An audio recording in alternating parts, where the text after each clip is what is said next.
Update tayo mga idol sa T. Samson Road, North Caloocan. Ito yung update ko dito. Gawa na po yung kalsada dito. Mga siguro isang buwan na yatang gawa ito mga idol. Ngayon lang ako nakapag-video.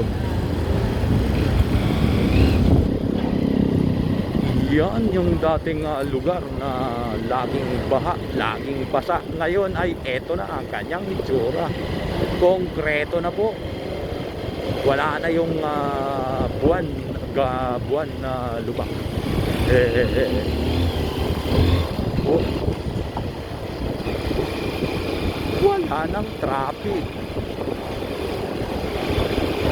Doon sa unahan idol, nandun yung traffic kasi yung lubak doon ay hindi pa rin naayos. Kaya yung mga sasakyan na manggagaling dito, mabilis yung kanilang medyo mabilis sa kanilang usad ay mabilis silang naiipon doon sa unahan. Sana tama yung paliwanag ko, no? Pasensya na po at tayo ay hindi eksperto sa ganyang speed. Ay maganda ang daloy ng traffic. December 23 mga idol, araw ng Lunes 2024.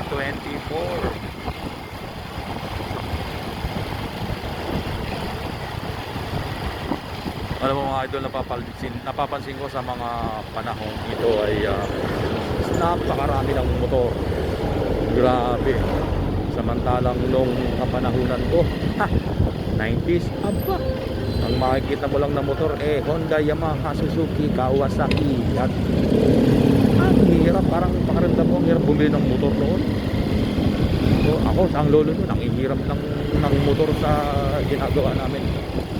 Kasi mga idol, ang lolo ninyo ay naging helper sa isang talyer ng motorsiklo doon sa Pasay City. Shout out sa lahat ng mga kasama ko dyan,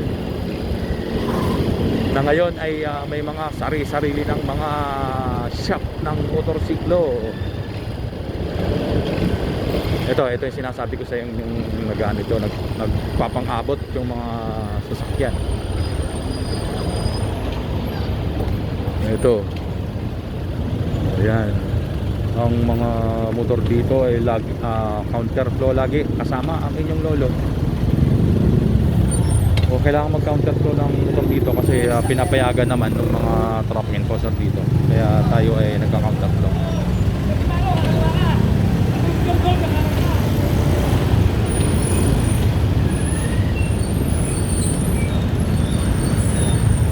Shout out sa mga masisipag nating mga traffic enforcer dito sa North Caloocan.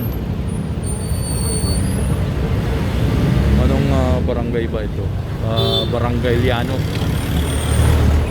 Barangay Llano mga idol.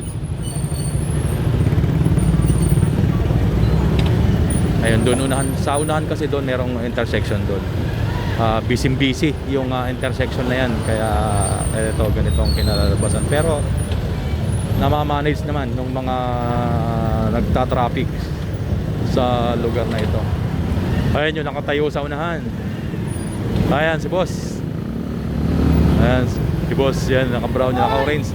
Good morning po, shout out. Napakasisipag ng mga traffic enforcer na yon mga idol. Wala silang sweldo, mga volunteer lang yung mga yan. Hindi ko alam kung meron silang allowance na nakukuha sa barangay. Pero masisipag sila. Ito na, sa unahan natin merong intersection dyan.